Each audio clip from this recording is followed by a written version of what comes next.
So you've all joined us for a deep dive into a fascinating topic, the Yes. human mind, Yeah. and really all the different ways that we try to make sense of ourselves and help ourselves and Oh, others. yeah. Right. And you've given us an amazing collection of sources to work with. Yes. Everything Yeah. from really specific guides on therapy styles, Mm-hmm.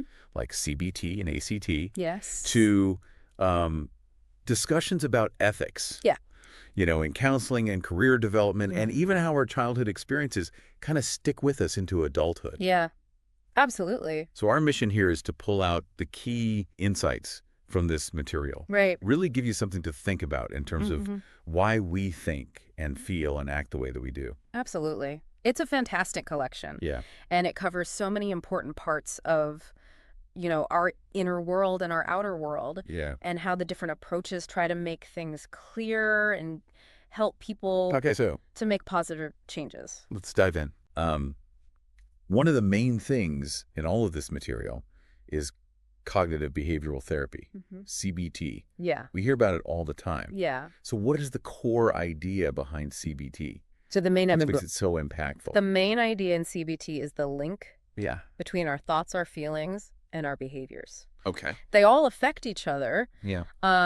It's not just a one-way street. Mm-hmm. These things are all constantly influencing each other. Okay. So, for example, you might have a thought that triggers a strong feeling, Right. and that feeling might then control how you react in a situation. So it's not so much about what's happening to us. Exactly. It's about how we process Yeah. what's happening inside. Okay, interesting. So how do different CBT techniques So kind of work with that? different CBT techniques target different parts of that cycle. Okay. So for example, some approaches focus on how we pay attention. Mm-hmm. If someone tends to focus on the negative details, Right. these techniques can help them broaden their focus. It's like adjusting the lens on a camera Yeah. to capture a wider view. That makes sense. Yeah. Because if you're looking for bad news, Right. you're probably going to find it. Exactly. Now, we also hear a lot about distorted thinking patterns. Right? What are some of the key ones that we should be aware of? J.S. Beck's work talks about those. Okay. He calls them cognitive distortions or inferential errors. Okay. So one example is black and white thinking, seeing things as either perfect or a complete failure. Right. No in between. Okay. Then there's mind reading, Yeah. where you assume you know what someone else is thinking. Right. And it's usually negative, Yeah. and you don't actually have any proof. Yeah, that's a tough one. And then there's overgeneralization. Mm-hmm. So you take one negative event, Okay. and you believe it's going to keep happening over and over. Right, like a pattern. And then there's fortune telling, Okay. where you predict a negative outcome, Right. and you believe it's going to happen for sure. So these are more than just like Right. quirky little thought habits. These can really fuel Yeah. negative emotions and unhelpful behavior. Right. They really set us up Yeah. for failure almost. They're common traps that we all fall into. Now, another type of CBT Right. that you mentioned is problem-solving therapy. Yes. And it seems to take a more direct approach. It does. It focuses on teaching people Okay. how to define problems Mm-hmm. and then come up with solutions. Okay. It gives you tools to tackle difficulties. But it's not really about analyzing the thoughts Not as much. behind the problem. It's more about action. It's about taking action. Yeah. Okay. And then we have Ellis, Yes. his rational emotive behavior therapy, Mm-hmm. REBT. Yeah. And this one focuses on. This one goes deep into your core beliefs, Okay. your judgments about yourself, the world, Okay. and even your feelings. Got it. So, for example, someone might believe I'm a failure, Hmm. or it's terrible if things don't go my way, or if I feel anxious, it means I can't cope. Wow. And these beliefs can have a huge impact Yeah. on how you experience life. That's a lot to carry around. It is. Okay. So across all these types of CBT, Yeah. what's the key takeaway? The key is to change those beliefs. Okay. The ones that you really believe, even if they're negative, Mhm. and that are causing you distress. Okay. You want to gently examine those beliefs Right. and find a more balanced perspective.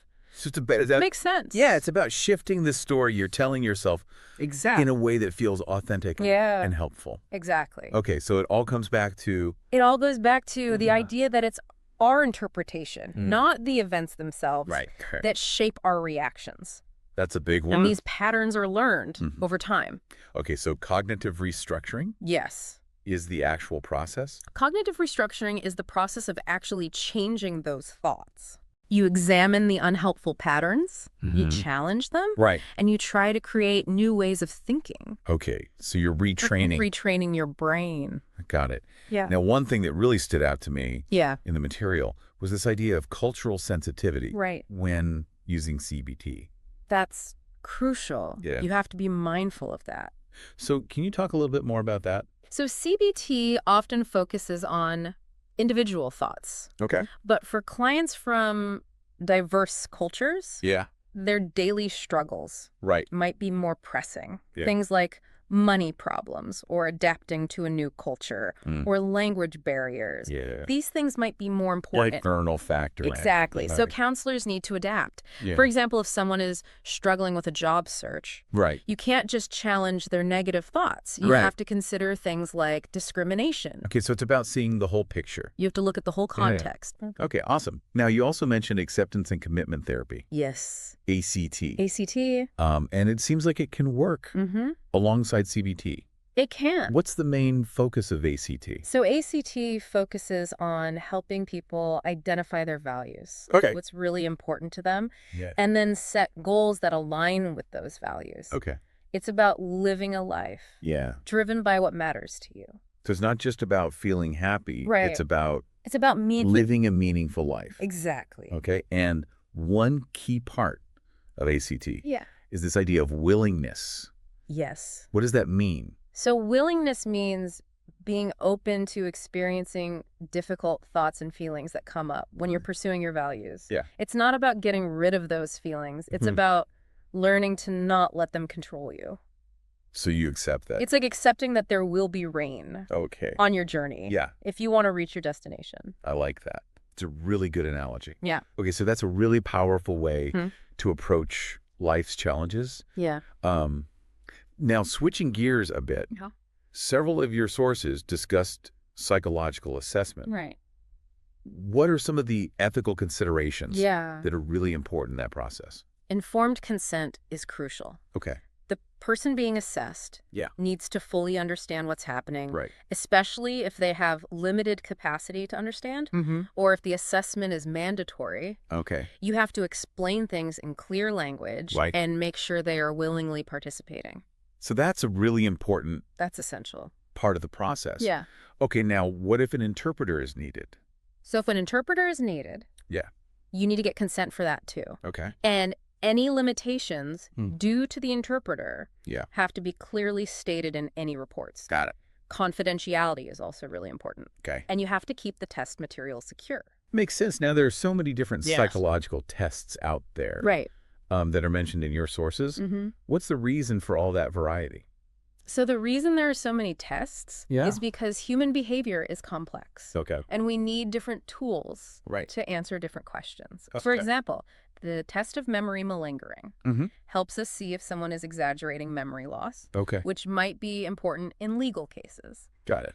The Uniform Child Custody Evaluation System is used in family court Okay. to help figure out what's best for a child. And the validity indicator profile. That one helps see if someone is being honest Okay. in their self-reports. Got it. And then there are tests that try to predict violence, Uh, like the violence prediction scheme. yeah. Each test has a specific purpose Okay. and helps us understand different aspects. Got it. So they're very specialized tools. They are.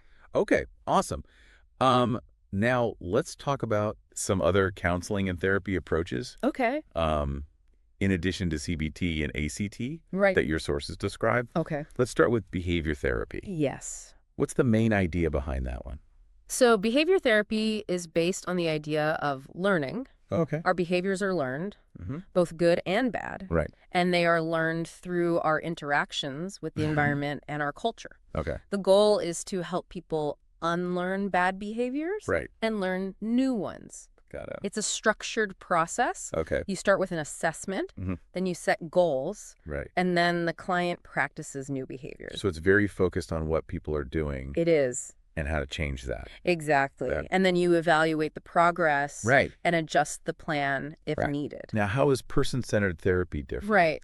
So person-centered therapy is different because it focuses on understanding the client's world from their perspective. Mm-hmm. It avoids putting people into categories Right. or diagnoses Yeah. because that can be unhelpful. So it really emphasizes. It emphasizes the client's unique experience. Yeah. It believes in the client's ability to change. Right. And it focuses on the present, Okay. not the past. Got it. The therapist creates a safe space Mm-hmm. with empathy, genuineness, and unconditional positive regard. So that the client can explore Exactly. their own issues. And find their own way forward. Okay, so it sounds like. The therapist is a facilitator, Yeah. not a director. Got it. And it sounds like a very trusting approach. It is. Now, one of your sources gave an example of feminist therapy with a client named Ruth. Right. What are the goals of this type of therapy? So feminist therapy Yeah. aims to address the impact of gender roles Okay. and power imbalances Mm-hmm. on people's lives. Got it. It helps clients see how those things have shaped them. Okay. It empowers them to make changes. And it tries to make therapy more transparent Okay. by being open about the therapist's perspective. Got it. And what specific techniques? So for Ruth, they used role-playing Right. to help her see the power dynamics in her marriage. Okay. She acted out interactions with her husband Yeah. while the therapist played his role. That's interesting. They also use homework assignments, Okay. like writing a letter to her husband, Mm-hmm. but not sending it to Right. help her clarify her feelings. Okay, so the focus is on helping Ruth Yeah, make changes, right. not her husband. Exactly. Okay, and that same case Right. also mentioned postmodern approaches. Yeah. What's the main idea behind those? So postmodern approaches emphasize that reality is constructed Right. through language and stories. Got it. They focus on helping clients find their own stories, the stories that empower them. Right. They use questions like unique account questions What's that? to help the client see their strengths. Okay, can you give me an example? Yeah. So with Ruth, Yeah. the therapist asked, Mm-hmm. we've talked about times when you've been assertive, Okay. even when you felt anxious. Right. How did you do that? Got it. That question helps her focus Yeah. on times when she was successful, Okay. even in small ways. So it's about focusing on Right. the positive. It's about possibilities. The possibilities, Yeah. not the problem. And strength. Okay, now, your sources also mention integrative approaches. Right. What does that mean? So integrative approaches mean combining ideas and techniques from different therapies. Right, because No single therapy works yeah, for everyone. makes sense. An integrative therapist looks at the whole person, their thoughts, feelings, and behaviors. Yeah. They might use psychodynamic theory Mm-hmm. to understand unconscious patterns, or experiential therapies to explore emotions, Mm-hmm. or cognitive therapies for thoughts, and behavioral therapies for actions. That's So it's totally- more they choose what works best. Tailored to the individual, almost- tailored to the client. Okay, so it's flexible. It is. Okay, now we also see mentions of reality therapy and psychodynamic therapy. Can you give us a quick overview of those? Sure. So reality therapy Yeah. is based on choice theory. Okay. It says that all our behavior Mm-hmm. is driven by 5 basic needs, Okay. and it helps people make better choices Right. to meet those needs. Got it. And what about psychodynamic therapy? Psychodynamic therapy focuses Mm. on unconscious processes Okay. and early childhood. Right. It uses ideas like the Edie's go and superego and psychosexual stages to Yeah. understand how past conflicts affect us. So many different ways Right. of looking at things. There are. Now, your sources also discuss counseling psychology's Yeah. integrated positive psychological approach. What Mm. does that emphasize? That approach says that counselors need to have both knowledge and skills. Okay. They need to understand theory, but they also need to know how to use it, Right. and they need to be able to evaluate Yeah. if things are working. Using research. Exactly. Yep. And it also emphasizes cultural sensitivity, Got it. even within positive psychology, Got it. because different cultures Yeah. have different ideas about well-being Right. and the importance of relationships. Okay, so it's about being informed Yeah, and sensitive. absolutely. Awesome. Now, let's talk about career development Okay. and counseling. Yeah.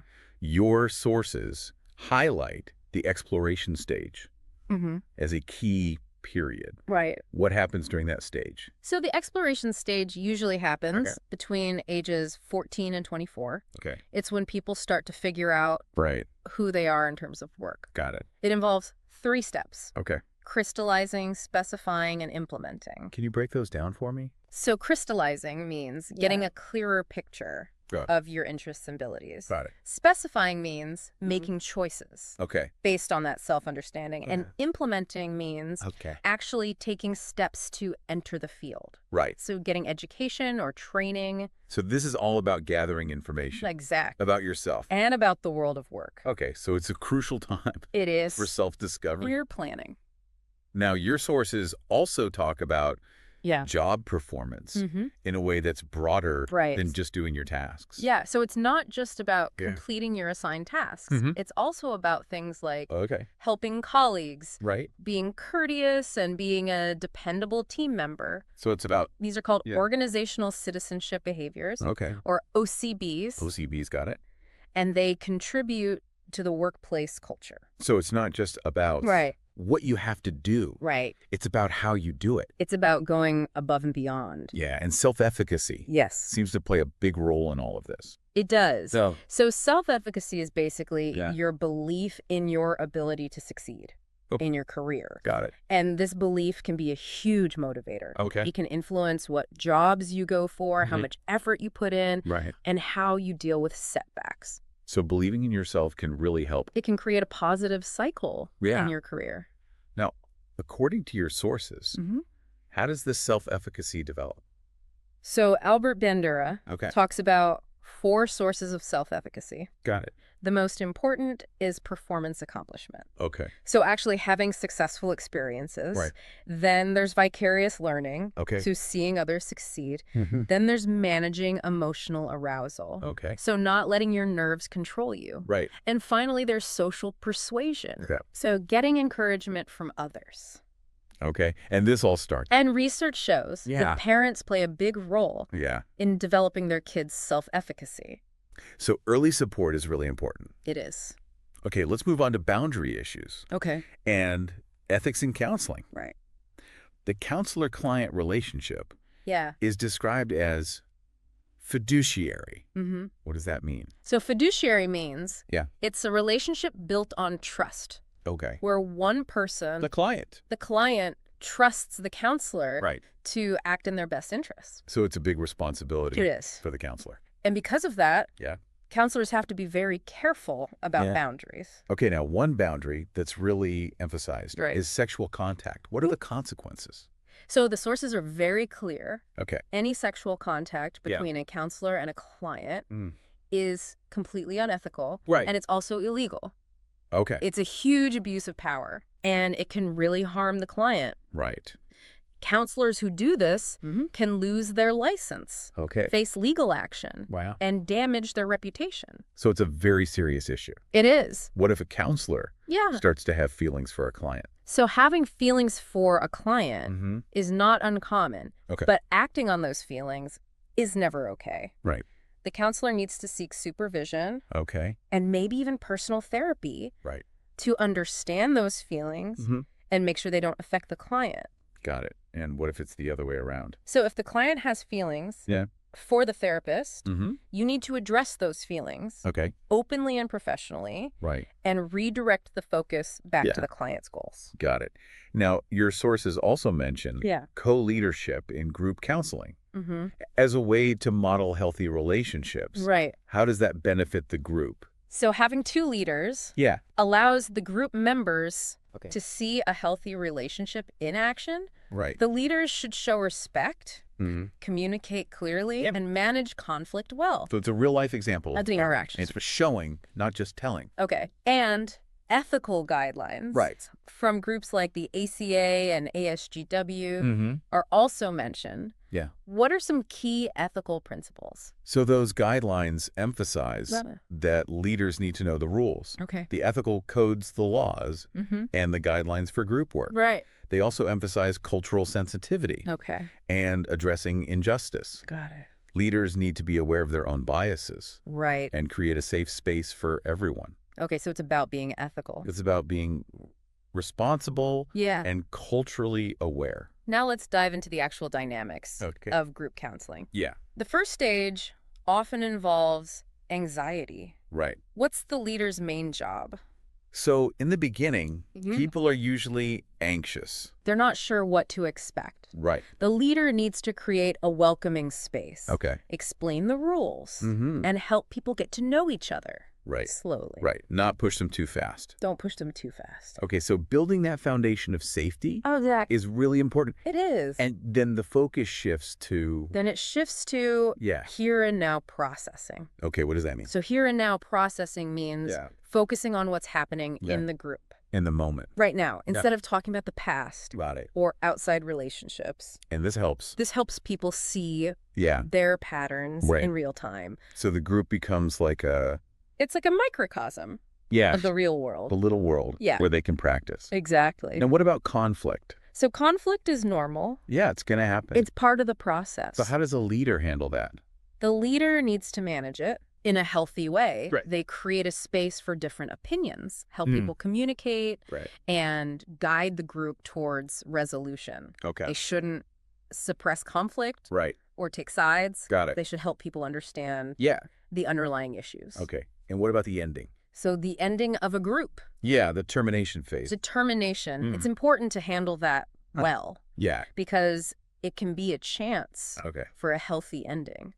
Unlike maybe other relationships. Right, where things didn't end well. Exactly. So what does the leader do? The leader helps the group process the ending. Okay. Review what they've learned. Right. And say goodbye. Got it. You don't want to rush it. Right. Or avoid the topic. Okay, now one skill that was mentioned was cutting off. Yeah. When is it appropriate to do that? So cutting off is when